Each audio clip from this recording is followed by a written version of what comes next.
네, 수험생 여러분, 이제 두 번째 지문 해설을 시작하겠습니다. 법지문이죠. 사회 지문 중에 법지문이 출제가 됐죠. 그래서 유증에 대한 지문입니다. 유증.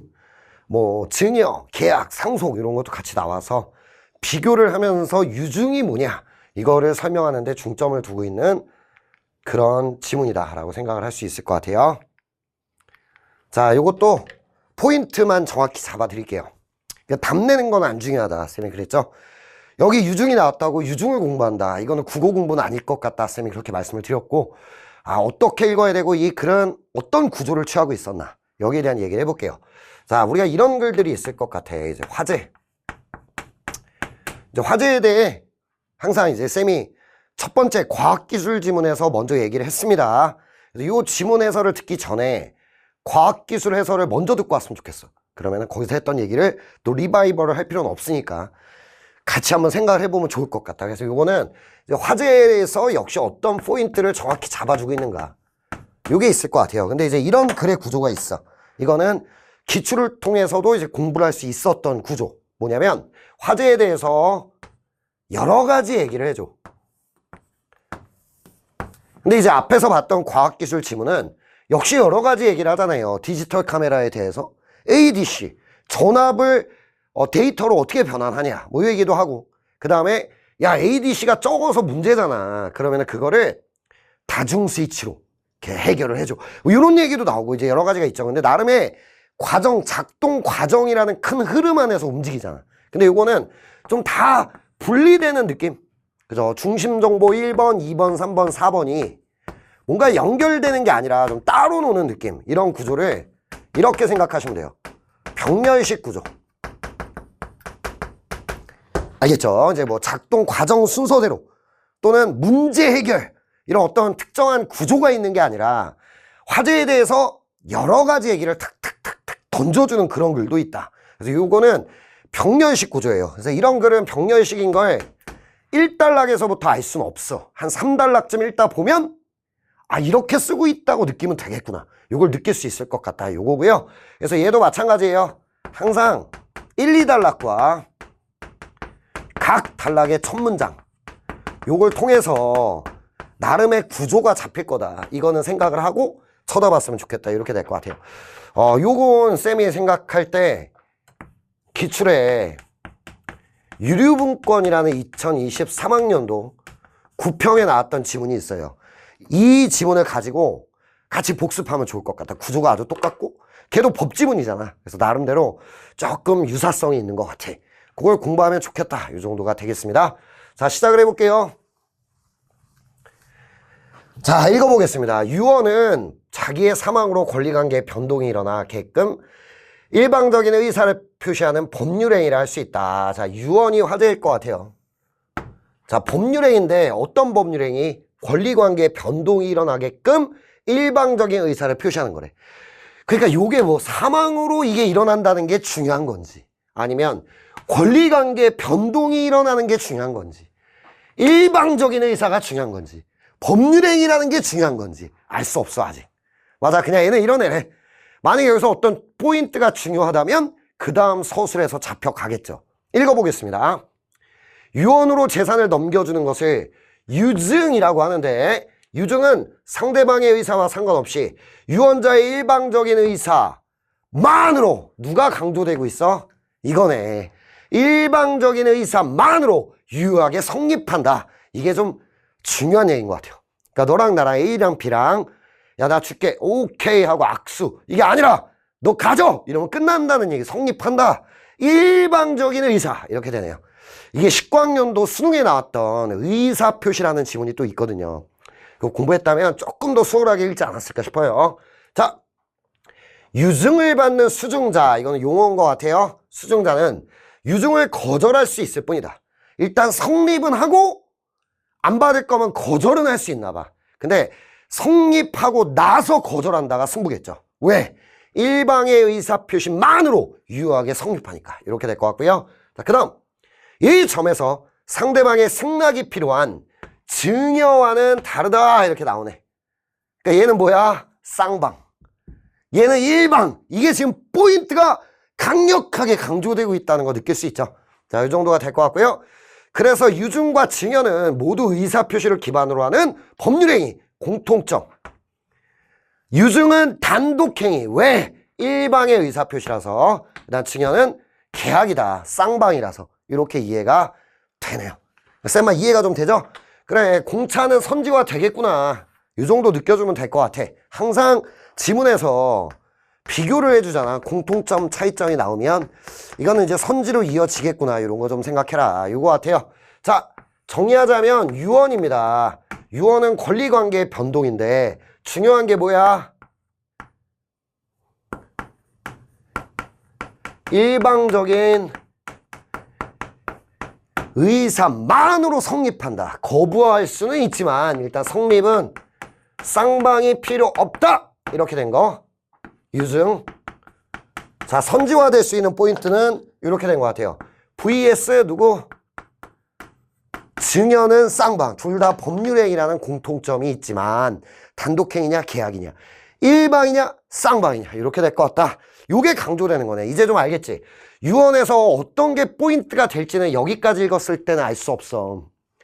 사망이 중요한 건지, 그러니까 사망으로 생기는 게 중요한 건지, 아니면 권리관계 변동이 일어난다는 게 유언에서 중요한 건지, 아니면 일방적인 의사가 중요한 건지, 법률행위인 게 중요한 건지. 여기서 중요했던 건 일방적인 의사네요. 이걸 정확히 읽어줬으면 필자의 의도대로 일단락을 읽었다고 말할 수 있을 것 같다. 이렇게 되는 거지.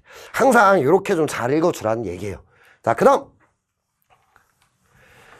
자, 이제 단락의 첫 문장을 좀 잘 봐야 됩니다. 지금부터. 이 단락에서 무슨 얘기를 하나 봤더니 유언의 의사표시는, 의사표시가 중요한 지문이 많네요. 그죠? 의사표시는 법이 규정한 일정한 방식에 따라 이루어져야 한다. 일정한 방식이 필요하다. 자, 이 단락에서는 무슨 얘기를 하는 거야? 이 일방적인 의사표시에는 뭐가 있다? 일정한 방식이 있다. 이렇게 이 단락의 중심 정보가 첫 문장에서 제시가 되죠. 그러니까 병렬식으로 구조를 쓸 때, 그러니까 이 단락에서 유증에 대해서 여러 가지 얘기를 하는 글을 썼다면 말이야. 그러면 각 단락은 두 과씩일 수밖에 없어. 그래야 우리가, 아니 고3 수험생이 좀 질서 있게 읽어줄 수 있기 때문이야.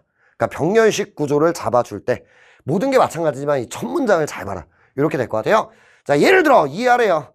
그러니까 유언은 자필로 써야 되고 뭐 직접 쓰고 도장을 찍어야 되고 컴퓨터 쓰면 안 되고 대필하면 안 된다. 법으로 방식을 정하는 건 사망 후에 효력이 생기는 탓에 본인의 진위를 확실히 알아야 되기 때문에 형식을 제대로 따라야 한다. 이와 달리 또 비교네. 누구? 계약. 계약이 누구였다는 거? 증여였다는 거. 그저 증여는 계약이다 그랬다는 거 잘 끌고 오면 될 것 같아. 계약은 특별한 방식이 정해져 있지 않아. 말로만 합의해도 성립한다. 자, vs 계약. 이 정도죠. 뭐 정보가 많지 않네요. 이해하기도 어렵지 않고요. 자, 다음 단락. 우리 민법은 유언의 자유를 보장한다. 자, 3단락에서 할 얘기는 뻔하네요. 유언은 자유롭게 해라. 두 가지씩인 거지. 항상 이걸 이용해야 돼, 병렬. 그러면은 이것도 3단락은 유언의 자유에 대한 얘기를 해야 될 것 같아요. 보겠습니다. 사람은 언제든지 자유롭게 유언할 수 있고 철회도 할 수 있다. 유언의 내용을 변경할 때 누군가의 동의, 자녀의 동의가 있어야 한다는 문구가 유언에 들어가면 무효가 된대요. 아, 정말 자유가 중요하네요. 그러니까 누구의 동의를 얻어야 한다. 이런 얘기가 나오면 무효가 된다. 자, 그 다음 유언으로 재산 처분의 내용과 방식을 정할 수 있다. 이게 아까 유증이었죠. 그러나 법적 상속인 재산 처분도 정할 수 있다. 자유롭고 당연한 얘기인데 재산 처분도 쓴다. 정할 수 있다. 그러나 법적 상속인 이외의 사람을 상속인으로 지정하거나 법적으로 공동상속인 사이에 정해진 상속재산의 비율인 상속분을 법률로 정해진 비율과 달리 정하는 유언은 허용되지 않는다. 예외. 법지문의 꽃이죠. 항상 법지문에는 원칙과 예외 이런 게 항상 중요해요. 근데 어쨌든 예외가 나온 거죠. 법적 상속인 이외의 사람을 상속인으로 지정하는 건 안 된다. 아무리 자유로워도. 그리고 법으로 정한 상속분의 비율이 있는데 이거를 고치면 안 돼. 예외. 다만 또다시 예외의 예외가 되죠. 다만 유증으로서 배우자나 자녀에게 법적 상속분과 다르게 재산을 물려줄 수는 있다. 쌤은 그러거든요. 이제 수업 준비하기 전에 나도 실전처럼 풀어봐요. 그러니까 이제 수업 준비할 때는 깊이 있게 다 봐야 되잖아. 근데 그게 또 국어에서 그게 중요하겠죠. 쌤은 수업 준비를 해야 되는 강사니까. 근데 그 전에 꼭 실전처럼 풀어봐. 시간을 어느 정도 정해놓고 그 안에 풀어보는 거야. 너희랑 똑같이. 답이 나오면 다른 선지 안 봐버리고. 확실하다고 느낄 땐. 그렇게 하면서 나름 실전처럼 풀어보거든요. 그때 쌤은 여기가 이해가 안 되더라고요. 이해가 안 되더라고. 왜? 아니 지금 뭐라고 했어? 상속분. 봐봐. 상속재산의 비율이 법적으로 정해져 있는 게 상속분인데 이거 엄마 바꾸면 안 돼! 라고 말했잖아. 유언으로 바꿀 수 없다. 근데 유증으로서 배우자나 자녀에게 법적 상속분과 다르게 뭐야 이거? 이러면은 이거 바꾼다는 얘기잖아. 그죠? 정해진 비율이 있는데 그거와 다르게니까 바꿀 수 있다는 얘기네. 근데 유증은 1달락을 보시면 유언이거든요. 여기에 대해서 쌤은 납득이 좀 안 갔어요. 근데 이런 생각을 했습니다. 여기서 끝났기 때문에 내가 이걸 이해할 필요는 없겠다. 이해를 시킬 거면 아까 과학기술 지문처럼 예시가 나올 거다. 근데 없다를 확신했어요. 그래서 어떻게 읽었냐면 위에는 봐봐. 자, 유언에 대한 얘기였고요. 오케이? 유언은 허용되지 않는구나. 유언으로는 이게 안 되는구나. 근데 뭐로는 유증으로는 가능하다는 얘기인가 보다. 이렇게 납득하고 문제를 풀어야겠다. 이렇게 생각을 했습니다. 끝나고 수업 준비할 때 이제 좀 더 생각을 해봤죠. 그러니까 이거잖아. 유언은 그러니까 재산에 대해 언급하는 유언이 유증인데 그냥 나는 A라는 사람을 내 상속인으로 추가한다. 이건 안 된다는 거지. 그리고 우리 자식들의 상속 비율을 조정한다. 이건 안 된다. 하지만 나는 내 재산에 대해 이러면 유증이 되죠. 내 재산에 대한 유언이 유증이죠. 그렇게 하면은 바꿀 수 있다는 얘기 더라고요. 근데 그게 순간적으로는 이해가 안 되더라고. 그럼 쌤이 어떻게 써야 돼? 실전처럼 풀고 있었잖아 나도. 근데 그러면 이해가 안 돼. 멈춰놓고 생각해 계속. 아니면 그냥 가. 그냥 가야지 실전에서는. 그게 실전. 모의고사를 풀 때 해야 되는 연습. 기출을 분석할 땐 실전처럼 일단 풀어. 그리고 나서 끝나고 이해가 안 됐던 부분을 생각해보고. 그거는 기출 분석이지 실전은 아니야. 알겠습니까? 그런 거 생각해라. 아무튼 이런 얘기가 있었어요. 자, 이렇게 된 것 같아요. 3단락은 자유롭게 처분할 수 있다. 재산도. 단 뭐 예외가 있다. 상속분 이런 거 안 되고 또 예외의 예외. 유증으로선 또 그걸 바꿀 수 있고. 이게 여러분이 읽었어야 되는데요. 세부적인 내용은 다시 보면 되잖아요. 어차피 기억에 대해 물어볼 거라잖아. 다시 보면 돼. 이 정도를 읽어냈다면 성공. 자, 넘어갑니다. 상속은 피상속인이 사망했을 때 그의 재산 관계가 포괄적으로 상속인에게 승계되는 것이다. 자, 지금까지는 유언이었는데 뭐가 나와? 상속. 자, 4단락은 뭐가 되겠냐? 무조건 차이점이겠죠. 이렇게 되면 유증 vs 상속이 되겠네요. 이렇게 읽으면 되겠네. 상속이에요. 포괄적 승계라서 상속은 자산뿐 아니라 채무까지도 이전된다. 이러한 법률 효과가 의사표시가 아니라 자 봐봐. 유언은 뭐였어? 일방의 의사표시로 성립했잖아. 그게 또 중요해지죠. 근데 상속은 의사표시가 아니라 뭐다? 사망이라는 사건으로 생긴다. 이게 차이점. 됐죠? 자, 법률행위와는 차이가 있다. 그러니까 법률행위가 아니라 유언은 법률행위라고 했고 얘는 법률행위 아니구나. 누구 때문에? 의사표시 때문에. 이렇게 되는 것 같고요. 그러니까 의사표시가 왜 화제에서 저렇게 강조됐나가 또 느껴지면 돼. 필자가 왜 저렇게 1달락을 썼는가. 자, 아무튼 자, 그래서 민법에서 상속인이 될 자격의 순위를 정해 놓았다. 후순위자는 선순위자가 없는 경우에 상속인이 된다. 1순위는 자녀, 즉 직계비속이다. 이게 없으면 2순위로 가는데 부모다, 직계존속이다. 뭐 3순위, 4순위는 소개를 안 했어요. 근데 배우자는 1순위 와도 2순위 와도 같은 순위다. 같은 순위 상속인들 사이에 상속분은 균등하며 다만 배우자는 50%를 얹어준다. 예를 들어 상속인이 배우자 아들, 딸 이렇게 있다면 1.5 대 1대 1로 가져간다. 이런 얘기가 되겠네요. 그래서 만약에 자녀가 하나도 없어요. 어떤 분이. 그럼 부모님만 계셔. 그럴 때 배우자는 부모랑 같이 받고, 자녀가 있다. 그럼 자녀랑 같이 1순위가 돼서 같이 받고, 단 배우자에게 50% 얹어준다. 이렇게 되네요. 자, 상속에 대한 거 이것도 다시 보면 되니까 이 정도를 읽어냈다면 성공. 자, 그 다음 유증은 특정 재산에 대해서 하는 특정 유증이 보통이지만 포괄적으로 할 수도 있다. 보면은 포괄 유증은 이렇게 나오고요. 그다음 쭉 읽어보면 특정 유증 두 가지를 설명하네요. 자, 5단락은 이렇게 되는 것 같아요. 유증에 두 가지가 있다. 포괄적 유증과 재산을 물려줄 때 포괄적으로 할 수도 있고 특정 재산에 대해서만 할 수도 있다. 오늘 읽어보면 될 것 같아요. 그런 차이점이 있겠죠? 항상 두 개로 나눠지면 이게 하위 개념이라고 생각하면 되거든요. 두 개로 찢어지면 항상 차이점에 좀 집중해서 읽어주는 거 습관화하시고요. 그러면은 될 것 같다. 뭐 읽어줄 필요는 없을 것 같은데 봐봐. 이건 전체 재산이지 일단. 자, 수중자는 유언의 효력이 발생하는 동시에 상속인과 동일한 권리 의무. 이게 포인트. 그 다음 특정 유증은 쭉 읽어보면 일단 상속인에게 가고 나면 유증의 이행을 청구할 수 있다. 이건 뭐야? 상속인과 똑같이 권리를 받는 게 포괄 유증. 특정 유증은 상속인한테 간 걸 돌려달라고 말할 수 있다. 이렇게 되는 거네요. 자, 됐어요. 자, 그 다음 마지막 단락. 유증을 받는 수증자는 법적 상속인에 한정되지 않는다. 법적 상속인이 아니어도 된다. 자, 6단락이네요. 유증의 수증자는 누구냐? 누가 될 수 있는가? 이렇게만 머리에 남았으면 좋겠다는 거야. 이렇게 딱딱딱딱 단락 쫙쫙 끊어서. 그러면은 이거는 2, 3, 4, 5, 6단락에 나오는 얘기들이 어떤 일정한 흐름을 갖고 전개된다기보다는 다 각각이죠. 이 단락은 유언의 방식은 방식은 일정한 방식을 취해야 된다. 3단락은 유언은 내용은 자유롭다. 재산도 할 수 있다. 예외, 상속분 바꿀 수 없는 거.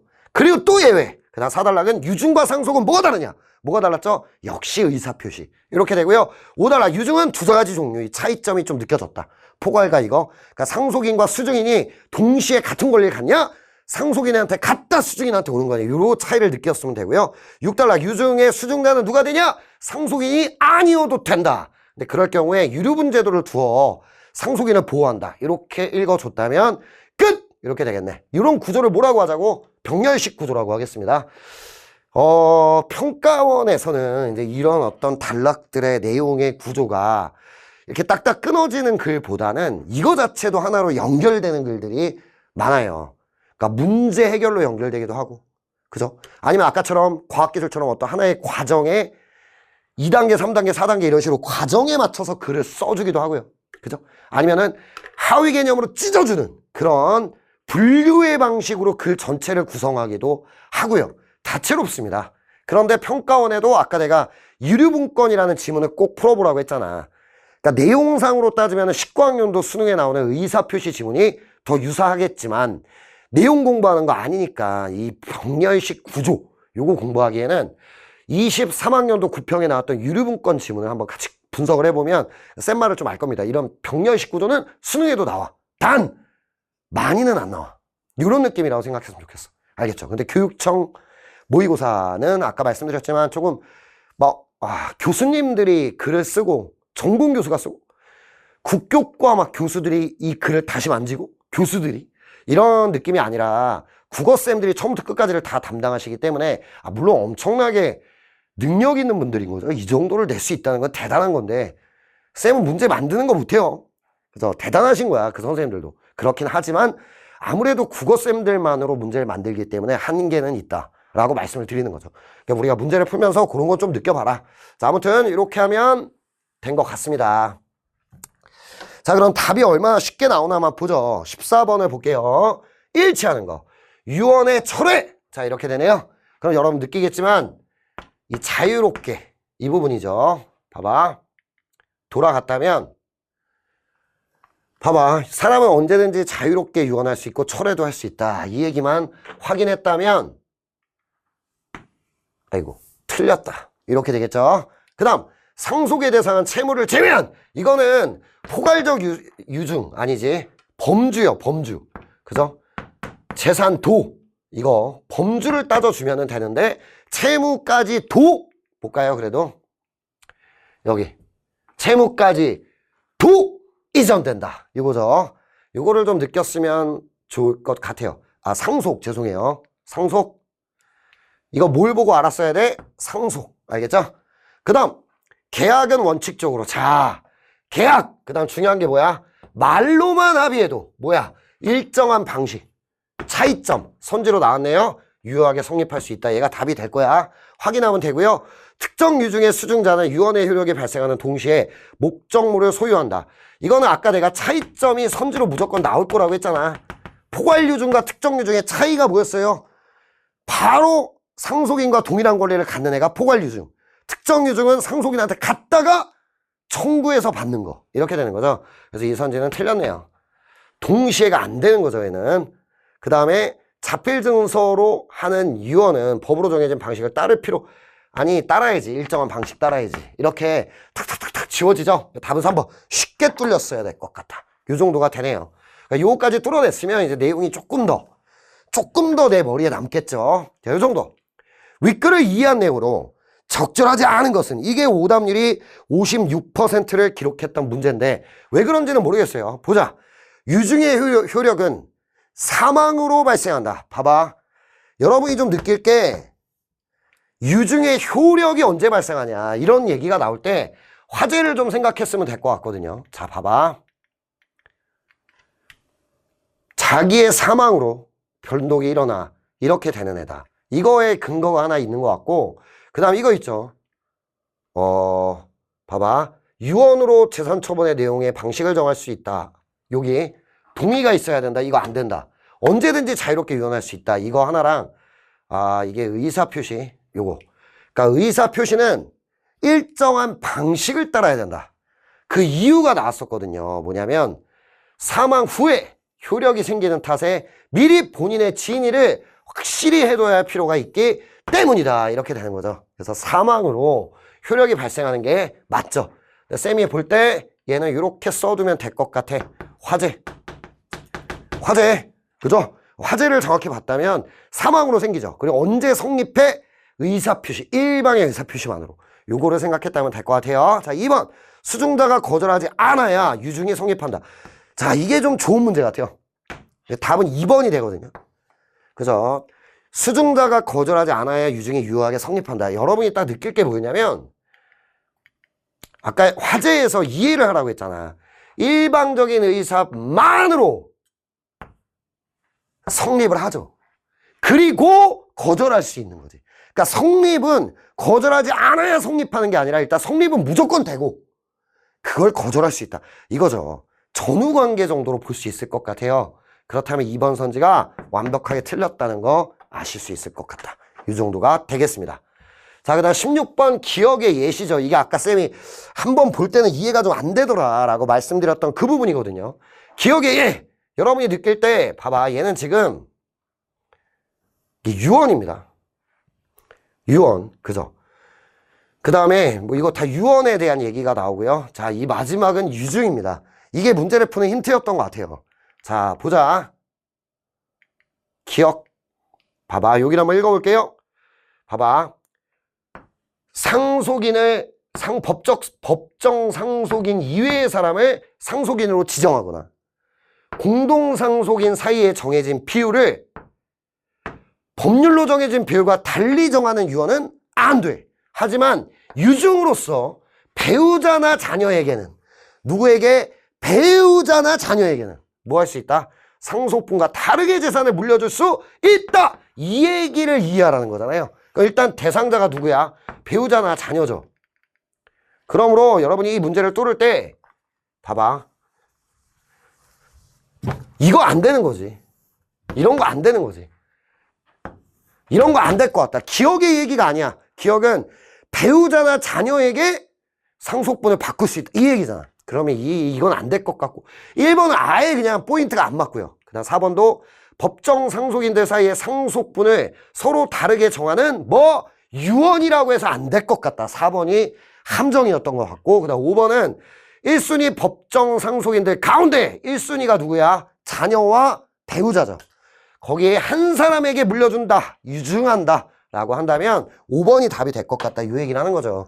그러니까 상속분을 서로 다르게 정한다. 비율을 정하는 건 유언으로 할 수 없고, 재산을 다루는 유언, 유중에서는 바꿀 수 있다. 그렇게 읽었다면 어땠을까? 이 정도가 될 것 같습니다. 자, 그 다음 17번이요. 이거는 이제 어렵지가 않아서 바로 답을 내보면요. 봐봐. 배우자, 아들, 딸 전부 다 X가 사망하였을 때 14억 원의 현금이 확인됐으며 그 밖에 자산은 없다. 유효하게 작성된 X 자필 유언도 발견되었는데 X가 사망하면 전체 재산의 절반을 공익법인 C에 기부한다. 이렇게 말을 했네요. 자, 4번 선지를 볼게요. X에게 채무가 없다면 X의 부모가 있는 경우 아들 A와 B의 법적 상속분은 줄어들지만 X의 배우자는 법정 상속분이 줄어들지 않는다. 근데 이거는 이제 상속이잖아, 상속. 상속을 읽고 와야지. 몇 달락? 4단락을 읽고 왔어야 되거든요. 여기서 뭐라고 했냐면 1순위가 자녀, 2순위가 부모. 1순위가 없을 때 2순위가 받는다. 이렇게 돼 있죠. 동시에 받을 수 있는 게 아니라 차등이었단 말이야. 그러므로 여러분이 느낄 때 부모가 있는 경우라 하더라도 A와 B가 받을 법정 상속분은 달라질 수 없습니다. 왜요? 부모는 2순위이기 때문에 1순위가 있으면 2순위에게는 안 가는 거죠. 그러니까 답이 4번이 된다. 이렇게 풀어주셨으면 됐을 것 같다. 이 정도가 될 것 같아요. 나머지는 어렵지 않을 것 같은데 X에게 채무가 있다면 공익법인 C는 기부받은 재산으로 X의 채무를 물어주는 일이 생길 수 있다. 이거는 아까 말했던 거죠. 재산의 권리가 다 채무까지 물어줘야 되는 게 되게 당연하고요. 왜냐? 포괄적 유증이죠, 지금. 이렇게 생각할 수 있고, X에게 채무가 있다면 공익법인 C는 X에게 채무가 있다는 이유를 들어 거절할 수 있다. 그죠? 유언은 유증도 유언이고 거절할 수는 있다 그랬죠. 채무 때문에 거절할 수 있겠네요. 그다음 채무가 없다면 아들 A, B가 법정 상속분에 따라 상속받는 재산의 합은 배우자가 상속받는 재산보다 많다. 이거 지문에 나와 있는 거잖아. 1.5 대 1대 1대 1이 1.5 대 1대 1이니까 이거 두 개 합치면 배우자보다 많겠죠. 맞고요. 4번은 틀렸고 5번 채무가 없다면 법정 상속분에 따라 상속이 이루어졌다고 할 때 공동상속인들 가운데 A와 B는 같은 금액을 상속받는다. 역시 같은 얘기. 1대1로 받으니까. 이렇게 된다. 이 정도가 될 것 같아. 주로 상속의 포인트를 좀 많이 두고 낸 문제라고 생각할 수 있을 것 같다. 이 정도가 되겠습니다. 자, 이 정도 하면 독서에서 쌤이 할 얘기는 다 한 것 같고요. 뭐 작년 수능처럼 독서에서는 힘을 많이 안 줬습니다. 이번 시험 자체가 문학에 좀 힘을 많이 줬는데 그래도 우리가 생각할 건 쌤이 뭐라고 했어요? 이렇게 좀 공부를 하고 가라. 그래서 여기서 공부할 건 뭐야? 병렬식 구조. 그 다음에 공통점, 차이점 이런 게 선지화 된다는 거. 이런 포인트들을 좀 납득했으면 좋겠고요.